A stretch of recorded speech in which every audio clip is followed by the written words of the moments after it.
오늘 설교의 제목은 인생 최대의 위기를 만났을 때 이런 제목으로 말씀드립니다. 이 세상에 있는 모든 사람들은 위기를 좋아하지 않습니다. 또 고난을 좋아하는 사람은 없습니다. 그럼에도 불구하고 이 세상 누구든지 다 위기가 찾아오고 또 고난이 있습니다. 믿는 사람에게도 있고 믿지 않는 사람에게도 있습니다. 믿는 사람들에게 위기가 찾아오고 고난이 찾아왔을 때 그때 하나님의 능력을 가장 많이 체험하고 또 우리 하나님의 승리를 맛볼 수가 있습니다.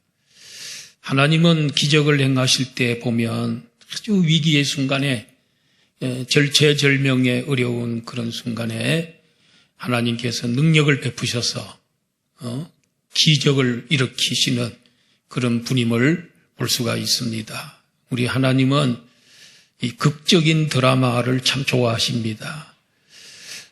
이제 완전히 망한 것 같았는데 다시 전환이 돼서 이기게 되는 것. 우리 하나님은 이 극적 드라마의 그 작가이시면서 연출가 되신다고 볼 수가 있습니다. 오늘 본문에도 참 우리 인류 역사에서 성경 역사에서 지금 가장 극적인 순간을 연출하시는 우리 하나님의 모습을 보게 됩니다. 첫 번째로 우리가 생각할 수 있는 것은 하나님의 백성도 위기를 만날 수 있다 하는 얘기입니다. 출애굽한 하나님의 백성 이스라엘은 가장 그 어려운 그런 위기를 처음으로 그들이 만나게 됩니다. 자칫하면 200만 명의 사람들이 바로의 칼에 죽거나 그렇지 않으면 홍해의 수장이 되거나 이런 위기에 처해 있는 것입니다. 10가지 재앙을 바로에게 내렸는데 이 바로가 마지막 장자가 죽는 재앙을 그가 당하면서 완전히 진짜 항복했습니다. 빨리 너의 백성들을 데리고 나가라 그랬습니다. 그리고 이제 보냈습니다. 보내고 난 다음에 며칠이 됐는데 보니까 정말 일을 하려고 하니까 노동력이 없어요. 그 사람들이 다 200만 명이 노동을 해주고 일해주고 이래서 농사도 지어주고 그렇게 해서 참 너무너무 편리했는데 이 노동력을 다 잃어버리니까 기가 막힌 거예요. 그래서 안 되겠다. 이 이스라엘 백성들을 다시 붙잡아 와야 되겠다. 종으로 부려먹어야 되겠다. 이런 생각을 가지고 전군을 다 동원해서 그는 이제 이스라엘 백성들이 머물러고 있는 홍해가에 그들이 바로가 쳐들어오게 된 것이지요. 바로의 군대로 말미암아 뒤로도 도망갈 수 없고 옆으로도 도망갈 수 없었습니다. 또 앞에는 그 푸른 물결이 넘실거리는 홍해가 있습니다. 홍해는 적은 바다가 아닙니다. 엄청나게 큰 바다입니다. 애국에서 종살이 하다가 일만 할 줄 알고 노동만 할 줄 알았지 전쟁을 해본 적이 없습니다. 군인들이 아닙니다. 그래서 바로의 군대와 싸울 수가 없죠. 그런가 하면 이들에게는 무기가 없습니다. 그런데 중무장을 하고 온 그들을 어떻게 대항할 수가 있겠습니까? 수영을 잘하는 사람이 있어서 홍해를 건너가면 좋겠는데 그런 사람은 한 명도 없습니다. 백성의 처지가 참 진퇴양난의 자리에 머물러 있고 도관에 든 지와 같습니다. 오늘날 우리 성도들에게도 그들과 같은 사면초가의 상황에 들어갈 때가 있습니다. 전혀 예기치 않았던 위기를 만날 수 있습니다. 잘 나가던 사업체가 그리고 직장이 쓰나미를 만나서 어려움을 겪고 직장을 잃어버리고 사업체가 무너지고 그런 위기를 만날 수도 있습니다. 가족들이 건강했는데 어느 날 갑자기 가족들이 큰 병으로 인해서 위기를 맞이할 수가 있고 가정에 큰 근심이 될 수도 있습니다. 가족 중에 또 예수 믿는 사람들을 핍박하고 괴롭히는 그런 가족도 있어서 늘 스트레스를 받고 교회 다니는 게 즐겁지가 않은 그런 삶을 살 수도 있습니다. 제가 아는 안양에 사는 어떤 원로 목사님이신데 이 목사님이 얼마 전에 몇 년 전에 이 자기 후임자 목사님을 데려다 놓고 어느 날 갑자기 그 두 다리에 힘이 빠지더니 쓰러졌습니다. 뇌졸중이 왔습니다. 아주 교회도 크고 목회도 잘 하시는 고신청 목사님이신데 근데 이 목사님이 몇 년 동안 제가 못 봤는데 그분이 이제 얼마 전에 뵙게 됐어요. 그분은 또 저를 굉장히 염려하더라고요. 했었다고 그래요. 그런데 어떻든 그분이 회복이 되긴 됐는데 완벽한 건 아니고 참 그런 예기치 못했던 어려움을 겪을 수도 있다는 겁니다.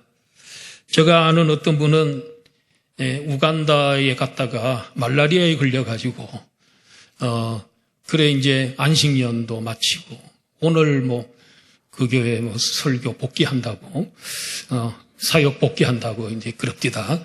하여튼 그런 분도 있어요. 갑자기 좋은 선교 여행 갔다가 그냥 말라리아 걸리고 또 그 후에 뇌염으로 이렇게 고생하고 그런 분도 있다는 거지요.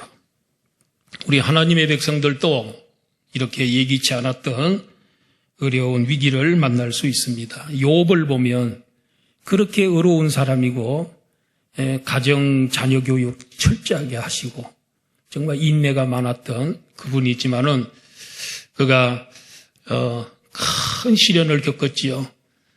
10자녀가 하루아침에 다 죽고 또 재산 다 없어지고 그런 걸 보면은 이렇게 우리 하나님을 믿는 사람에게도 이 시련이라고 하는 것은 예외가 아니구나, 있을 수 있다 하는 걸 잘 교훈하고 있는 것 같습니다. 두 번째로는 하나님의 백성이 왜 위기를 만났을까? 이스라엘 백성들이 왜 이런 위기가 이스라엘에게 찾아왔냐? 첫 번째는 하나님께서 이스라엘 백성들을 그 홍해가에 진을 치도록 하나님이 인도하셨기 때문에 그렇습니다. 하나님 구름 기둥이 떠오르면 백성들이 다 따라가는 건데 따라가다 보니까 이곳에 오게 된 것입니다.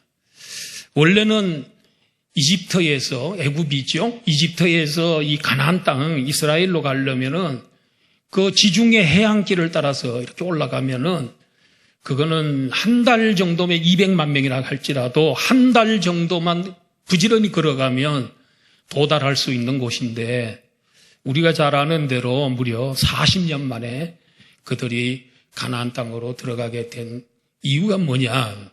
그는 그 이집트에서 가나안 땅으로 들어가는 중간에 거기에 블레셋이라는 나라가 있습니다. 거기에 이제 가장 큰 도시가 가사지요. 지금 가자 지구라 그러는데 그곳이 있는데 그래서 이들이 행진을 하고 올라가다가 블레셋에 통과를 해야 되는데 블레셋 사람들이 절대 통과 불가. 그리고 싸우겠다. 전쟁을 하겠다.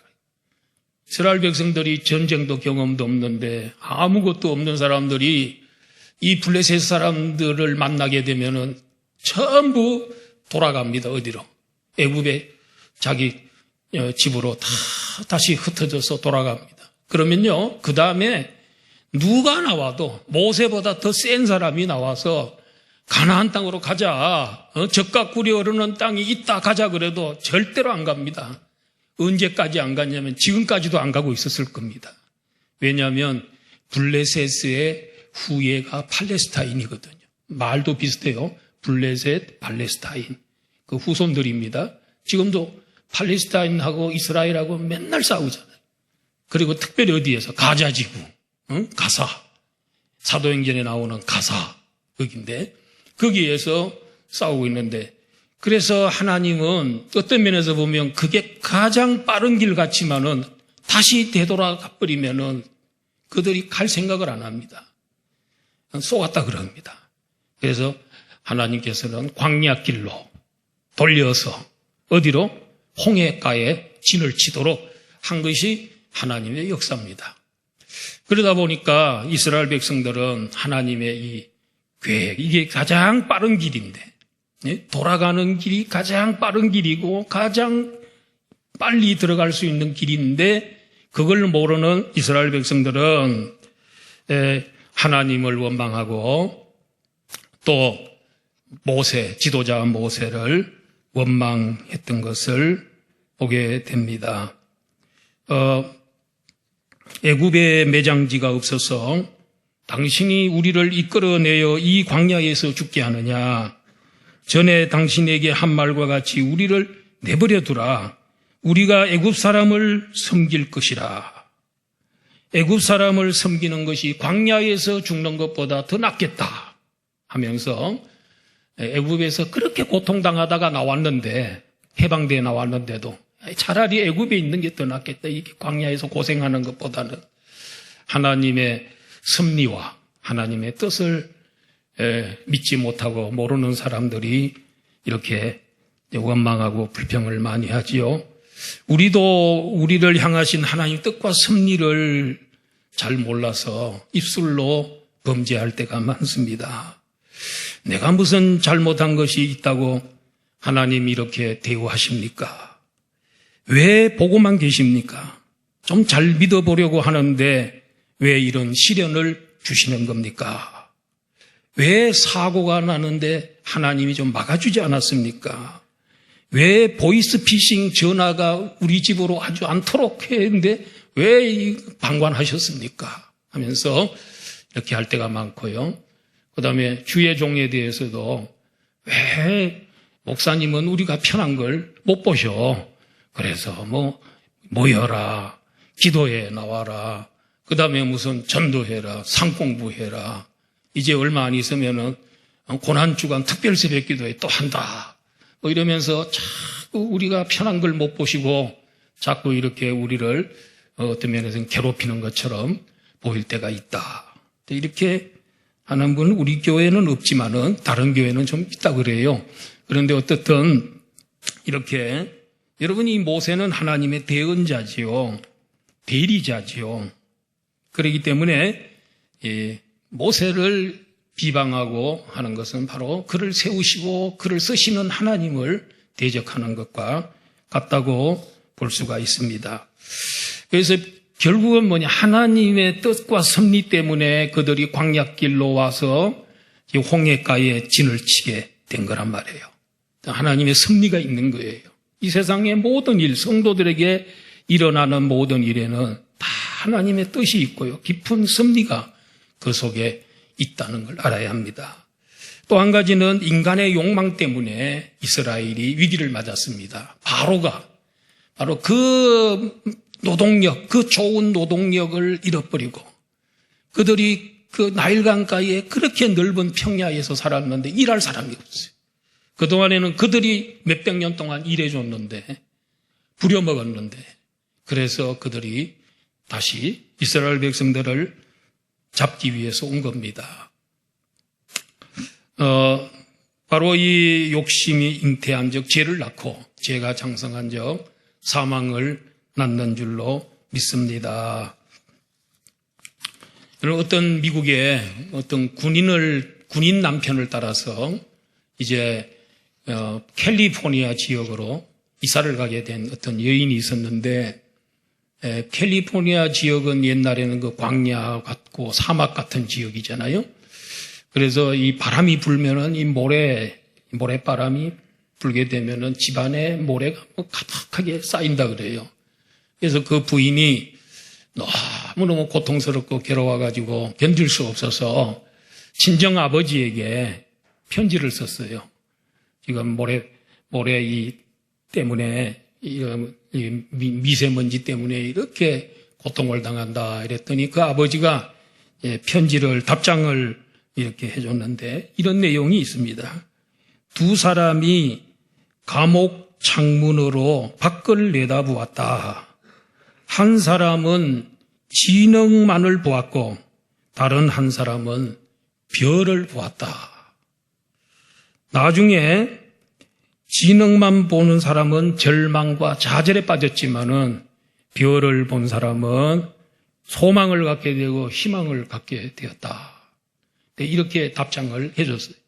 그래서 그 딸이 그 답장을 읽고는 다시 한번 이 세상을 보는, 진흙만 보지 말고, 땅만 보지 말고, 이 하늘을 좀 쳐다보고, 별을 좀 쳐다보는 그런 삶의 태도를 바뀌었다는 자기가 바꿨어요. 그리고 난 다음에 이분이 나중에는 그 사막을 사랑하는 것이 좋은 것이다. 사막을 사랑하게 됐다는 그런 내용의 책자까지도 쓰게 됐다고 합니다. 어떻게 보느냐가 참 중요합니다. 해석을 잘 해야 됩니다. 우리는 하나님의 입장에서 항상 이 하나님의 시야를 가지고 세상을 해석하고 볼 수 있는 이게 크리스찬이지요.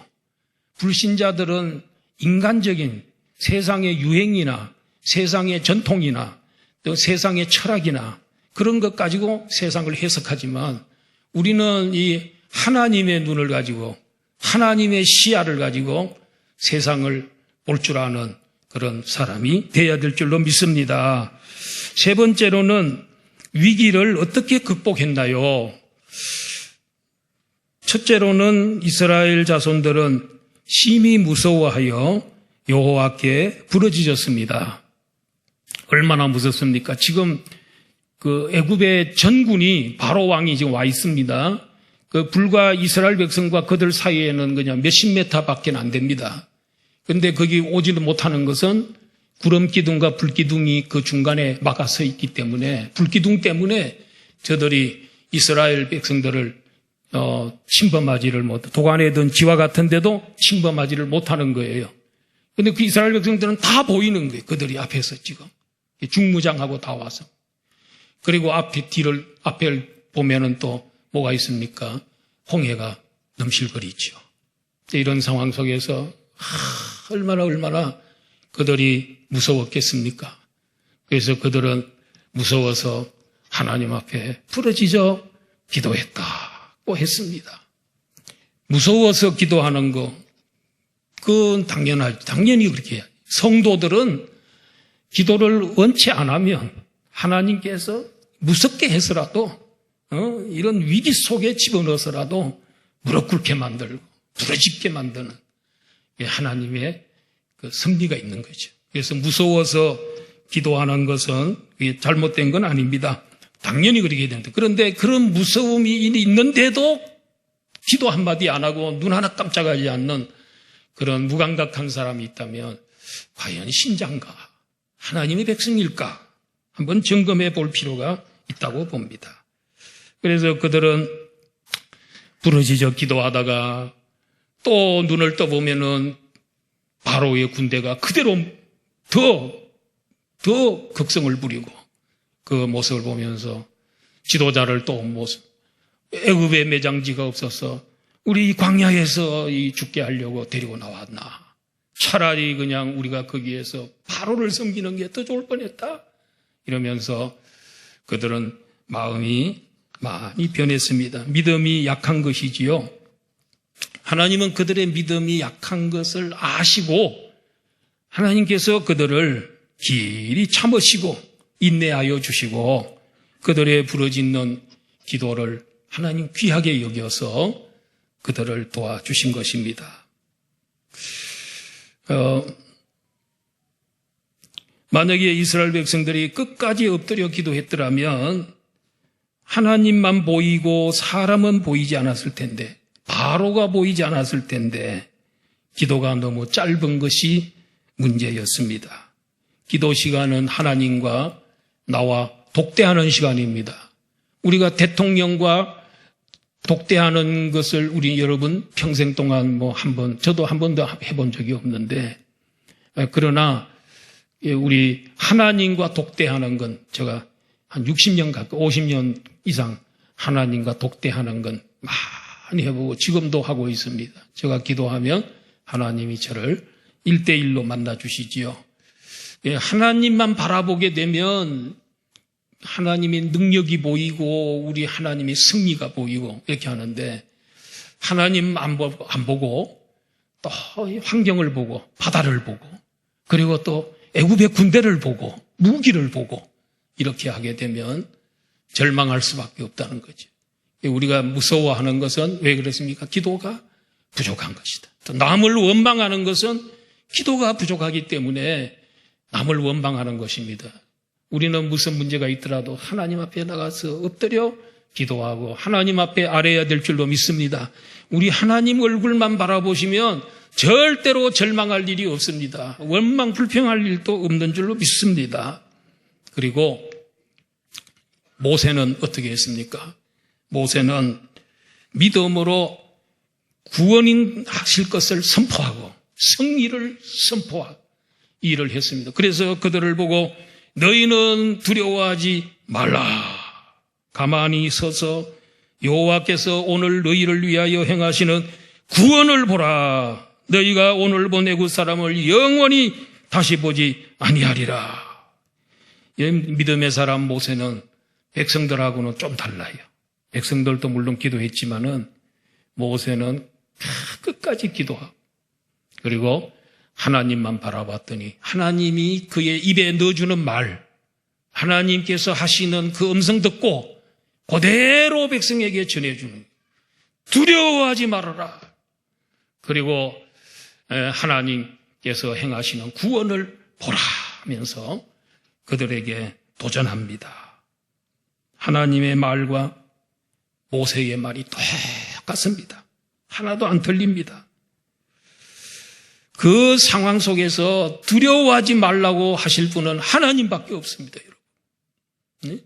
그런데 그 하나님의 말을 대언하는 사람, 대리자가 하나님 말씀을 전하고 있는데, 저도 여러분 앞에서 어떤 때 목사님이 저거 논리도 안 맞고 합리적이지도 않고 이 세상의 현실 속에도 없는 얘기, 오늘 홍해 갈라진 얘기 이런 것 같지만은 그러나 이거 하나님 말씀이기 때문에 저는 하나님 말씀 그대로 전하는 겁니다, 여러분. 그렇기 때문에 우리 하나님의 말씀 그대로 전하는 사람. 그래서 우리 말 속에 하나님 말씀이 많이 들어있어야 돼요. 나의 그 말 한마디 속에 하나님의 말씀이 들어있어야 돼요. 어떤 사람들은 하루 종일 말하는데 영양가가 하나도 없어요. 하나님 말씀이 그 속에 하나도 없어요. 얼마나 그 성도로서 그 하나님 말씀이 얼마나 빈약합니까? 모세는 다 기도하고 늘 말씀의 사람이기 때문에 하는 말도 다 하나님 말씀이에요. 그대로 하고 있는 거예요. 바로에게 가서 내 백성 보내라 그럴 때도 10번이나 찾아가서 똑같은 말만 하잖아요. 내 백성 보내라. 그들이 광야에서 내게 제사를 드릴 거다. 이 말입니다.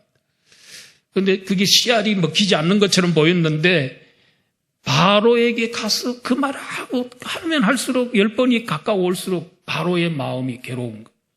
그때부터 무너지 바로가 겁을 먹는 거예요. 모세가 나타나면 겁을 집어먹는 거예요. 마지막에 10번째 재앙으로 인해서 무너지고 말았죠.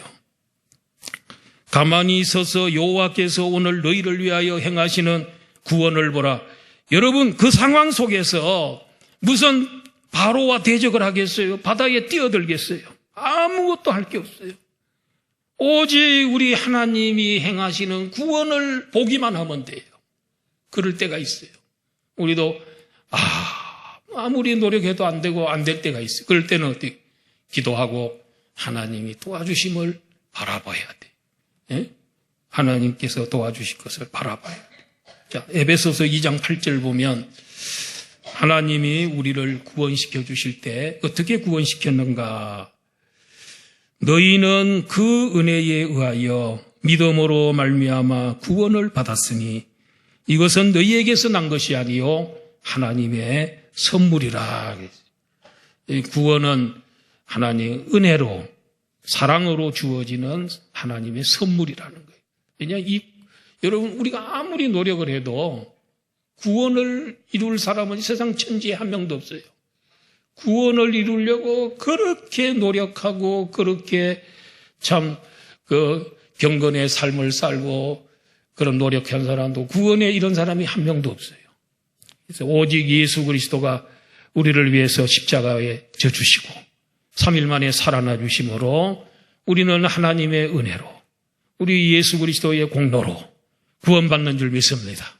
그래서 이 구원을 여러분 노력하면 노력해서 구원받으려고 그러면 행위 구원인데 그건 하나님의 하는 일을 방해하는 것밖에 안 되고 그건 교만한 거예요. 우리는 아무것도 할 거 없어요. 구원에 대해서는 우리는 하나님이 이루신 구원을 바라만 보고 믿고 감사하고 찬양하고 우리 하나님을 높이는 수밖에 없다는 것이지요. 여호와께서 너희를 위하여 싸우시리니 너희는 가만히 있을지니라. 우리가 뭘 하겠다고 나서갖고 그러다가 일을 오히려 그르치는 경우가 있습니다. 하나님은 아브라함에게 너희에게 씨를 주겠는데 너희의 씨로 말미암아 얼마나 많은 자손들이 번성하게 되냐. 하늘의 별처럼 그리고 땅의 모래처럼 많게 해주마. 그런데 1년, 2년 아무리 기다려도 하나님께서 10년을 기다리고 해도 하나님께서 자식을 안 주는 겁니다. 75세 때 그가 하나님 약속받았는데 지금 100세대에 다 돼가는데 근데 자꾸 세월이 지나는데 안 돼요. 근데 사라가 뭐라 그럽니까? 여보, 하나님이 우리에게 자식 준다고 얘기는 했지만 안 주시는 것 같아. 지금 10년이 지나고 이렇게 시간이 지났는데 지금 우리 나이가 몇인데 지금 100살이 가까워 오고 있는데 안 되겠어.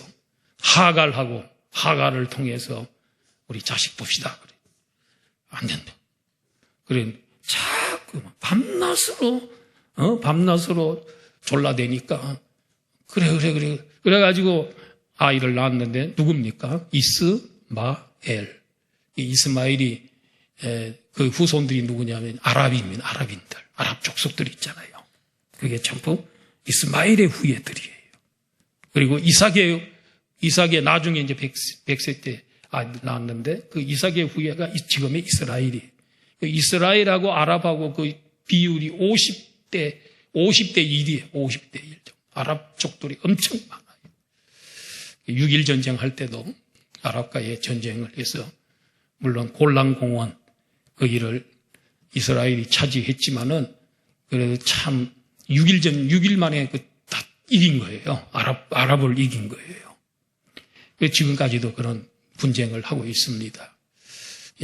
기다려야 되는데 자기가 나섰다가 가만히 있어야 되는데 그러지 않다가 어려움을 겪게 되는 경우를 보게 됩니다. 하나님이 모세 보고 너는 어찌하여 내게 부르짖느냐? 이스라엘 자손에게 명령하여 앞으로 나아가게 하라. 내려갔습니다.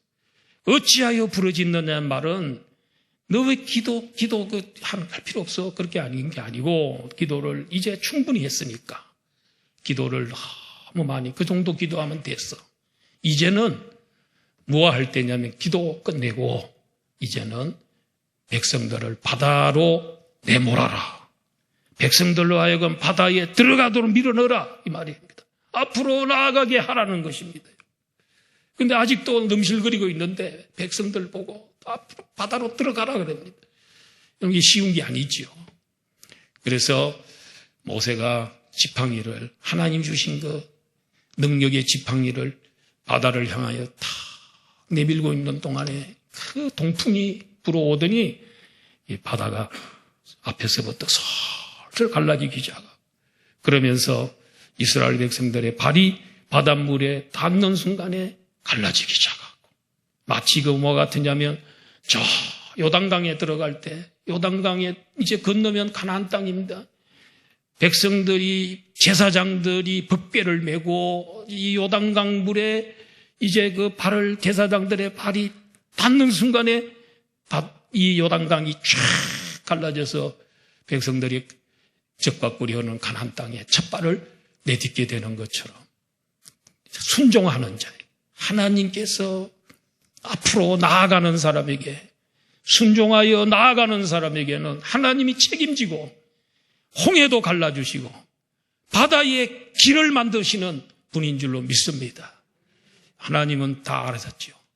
이스라엘 백성들 홍해가에 진치게 하도록 인도하신 하나님은 다 알고 있습니다. 뭘 압니까? 바다에도 길이 있다는 거. 물이 덮여 있으니까 몰랐지 그들은. 바다에 길이 있다는 걸 그들은 몰랐. 아무도 몰랐는데 하나님만 알고 계셨습니다. 반드시 그 길을 건너가야 신의 반도에 들어가게 되고 신의 반도를 통해서만이 가나안 땅에 들어갈 수 있는 길이 있기 때문에 그곳으로 인도하셨습니다. 성도 여러분, 사도행전 4장 31절 한번 보십시다. 다 같이 시작.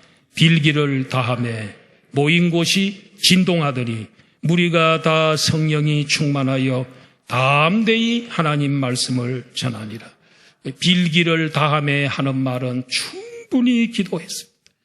그랬더니 모인 곳이 진동하더니, 진동은 하나님이 임재할 때 땅이 지진이 일어났어요. 그리고 성령이 충만하게만, 그게 모였던 충분히 기도했던 모든 사람들이 그때부터는 이제는 기도 끝내고 나가야 된단 말이에요. 밖에 나가서 담대히 하나님 말씀 전했을 때 수많은 영혼들이 돌아오게 되었습니다. 기도만 하고 있으면 안 됩니다. 우리는 때때로 보면 기도만 하고 있을 때가 있어요. 일어나서 가야 되는데, 밖으로 나가야 되는데, 복음 전하러 가야 되는데, 나가진 않고 그냥 그걸로 끝내버리는 경우가 있습니다. 여러분, 엘리야 선지자가 갈멜산에서 승리를 거두고 난 다음에 그가 7번 하나님 앞에 비를 달라고 기도하지 않습니까? 3년 6개월 동안 비가 내리지 않았는데 얼마나 심각하겠습니까? 기도를 끝나고 난 다음에 종에게 야, 한번 산에 올라가 봐라. 지중해 쪽을 바라봐라. 무슨 징조가 있는가 봐라. 그래. 7번 기도하고 난 다음에 보냈더니 종이 돌아와가지고 선지자님, 저 지중해에 손바닥만한 구름이 떠올랐습니다. 됐다, 이제는. 그 구름이 금방 온 천지를 뒤엎을 거다. 그리고 큰 소낙비가 올 거다. 나는 지금 비의 소리를 듣고 있다. 영의 눈으로 비의 소리를 지금 듣고 있다, 이거예요. 그러면서 이분이 아합 왕이 그렇게 자기가 적수잖아요. 그 아합 왕에게 뭐라 그럽니까? 왕이여, 왕궁으로 가실 때에 비에 막히지 않도록 마차를 준비하고 왕궁으로 가세요. 자기 철천지 원수인데도 임금님 대접하고 임금님 보고 마차 준비해서 가라. 그랬더니 금방 온 천지에 먹구름이 들어오더니 그 3년 6개월 동안의 모든 가뭄을 해결하는 풍성한 비, 소낙비가 쏟아진 줄로 믿습니다. 예수님은 베드로 보고 뭐라 그럽니까? 바다에서 풍랑을 만나 고생하는 베드로에게 예수님이 밤에 걸어서 바다 위로 걸어오시다가 제자들이 유령이다. 그런데 나다. 그러니까 제자들이 선생님이구나. 그랬습니다. 그때 베드로가 뭐라 그럽니까? 선생님처럼 나도 바다 위를 걸어가도록 해주세요. 걸어와라. 그랬어요. 성질 급한 베드로 바다에 한번 뛰어들었어요. 빠져들어간 게 아니죠. 주님을 바라보면서 바다 위를 걸어갔단 말이에요. 오늘 이 홍해 가를 때는 홍해가 갈라져서 길이 됐지만은 예수님은 베드로 보고 바다 위로 걸어와라 그랬습니다. 바다 위도 길이 있다는 거예요. 주님이 함께 하시면, 주님이 능력 베푸시면 바다도 길이 되는 거예요. 할렐루야. 홍해도 길이 되는 거예요. 우리 하나님 앞에 믿음으로 나아가며 베드로가 뛰어들었더니 바다에 뛰어들어 순종했더니 오라 그랬을 때 순종하고 나갔더니 그는 기적을 체험하는 그런 사람이 됐던 것을 보게 됩니다. 홍해길을 누구도 몰라서나 하나님만은 알고 계셨습니다. 바다에 모세가 지팡이를 들고 손을 내미니까 동풍이 불어와서 그 바다가 막 갈라지고, 쉽게 영화 보면 그 물 갈라지는 거 진짜 멋있는 장면 나오지 않습니까? 그보다 더 멋있는 그런 기적의 현장이었음을 볼 수가 있습니다. 우리가 믿음으로 하면 하나님이 다 도와주십니다. 이 루터의 친구 가운데 브렌츠라고 하는 친구가 있었는데 루터의 종교개혁을 도왔던 사람입니다. 그래서 그도 찰스 5세 황제로부터 미움을 받았어요. 그래서 지금 체포되면은 큰일 나는 건데 하나님께 기도했습니다. 하나님, 나를 지금 체포한다고 기병대가 오고 있는데 어떻게 하면 좋겠습니까? 하나님께서 너 빵 조금 가지고 저 위에 마을에 올라가면 그게 집에 이게 문이 열려 있는 집이 있을 거다. 그 집에 다락방으로 올라가라 그래서 알았습니다. 빨리 올라가서 그래가지고 하루 정도는 가지고 온 빵 가지고 먹고 연명을 할 수 있었는데 무려 14일이 됐는데도 이게 내려오지를 못했어요. 어떻게 살았느냐? 닭들이 말해요. 닭들이 와가지고 계란을 그 있는 곳에다가 놓고 가는 거, 쌓아놓고 가는 거예요. 그래서 그 계란을 먹으면서 그 연명을 할 수가 있었어요. 이렇게 하나님 위해서 살고 하다 보면 하나님께서 이렇게 닭을 통해서도 먹을 것 공급해 주시고 우리 하나님 어떤 기적도 행할 수 있는 분이기 때문에 그렇게 할 수 있다는 것이죠. 자, 마지막으로 네 번째로는 인생의 최대 위기를 만나게 하신 목적이 있습니다. 하나님이 왜 이스라엘 백성들 홍해로 오게 하시고 그 다음에 그 위기를 맞이하게 했느냐면 그 다음에 홍해가 갈라지니까 이스라엘 백성들이 그 길을 다 들어가서 건너가고 있습니다. 저 뒤에 바로와 애굽의 군대들이 지금 추격해 오고 있습니다. 이스라엘 백성들이 홍해를 건너서 시내산 쪽으로 시내 반도로 그들의 마지막 사람의 발이 딱 도달했을 때에 그 하나님 모세가 손을 다시 내미니까 이 물이 합쳐졌습니다. 그래서 그 애굽의 모든 왕과 모든 백성들은 군인들은 거기에서 다 수장이 되고 말았습니다. 그때 이들이 물이 합쳐지는 그런 광경을 보고 이렇게 외쳤어요. 우리가 도망하자 여호와가 그들을 위하여 싸워 애굽 사람을 치는도다. 우리를 치고 있다. 여호와가 그들을 돕고 있다 하면서 죽어가면서도 하나님 그분이 진짜 여호와고 여호와가 진짜 하나님이시고 그리고 그분이 이스라엘을 돕는 이스라엘의 하나님이구나 하는 것을 입으로 고백하고 그걸 알고 죽었다는 거예요. 그리고 이스라엘 31절 내용을 보면은 이스라엘이 여호와께서 애굽 사람들에게 행하신 그 큰 능력을 보았으므로 백성이 여호와를 뭐했다? 경외하며 여호와와 그 종 모세를 믿었더라. 하나님을 이 이스라엘 백성들은 그들이 죽는 광경, 승리의 광경을 보면서 여호와를 경외하고 주의 종 모세를 더 믿게 됐다는 거예요. 이렇게 이게 하나님 목적이에요. 모든 세상 사람들로 하여금 하나님이 진짜 신이시고 그 하나님이 진짜 하나님인 것을 알고 경외하고 그분을 찬양하고 그분의 이름을 높이고 예배하도록 하는 게 위기를 만나게 한 목적이었다는 거죠. 그리고 우리에게 닥쳐오는 모든 일은 다 그 속에 하나님의 섭리와 뜻이 있는 줄 믿기 때문에 우리는 그저 기도만 하면 됩니다. 그리고 하나님의 말씀을 선포해야 돼요. 선언해야 됩니다. 그리고 우리 하나님 앞에 순종하고 나아가면 하나님이 다 승리하도록 도와주시고 알아서 축복해 주는 줄로 믿습니다. 정리 한번 해볼까요? 우리 이제 목장을 하시려면 이거 여기에다가 살만 조금만 더 붙이면 됩니다. 여기에다가 몇 줄만 더 붙이면 됩니다. 살을. 그렇게 하면 목장 준비하기가 좋아요. 자, 하나님의 백성도 위기를 만날 수 있다. 하나님의 백성이 왜 위기를 만났으냐? 하나님이 홍해로 인도했기 때문이고 인간의 욕망, 바로의 욕망 때문이다. 위기를 어떻게 극복했나? 부르짖어 기도할 때, 그리고 선포할 때, 하나님 말씀을 선포하고 그럴 때 이길 수 있다. 위기를 만난 한 목적이 뭐냐면 온 사람들로 하여금 하나님이 진짜 하나님이심을 알게 하고 경외하기 위해서 하나님께서 때때로 성도들에게 위기도 허락해 주신다. 그러므로 위기도 기회다 하는 말이 있지 않습니까? 위기라는 말은 위험 플러스 기회잖아요. 위기라는 말은 위험 플러스 기회란 말이에요.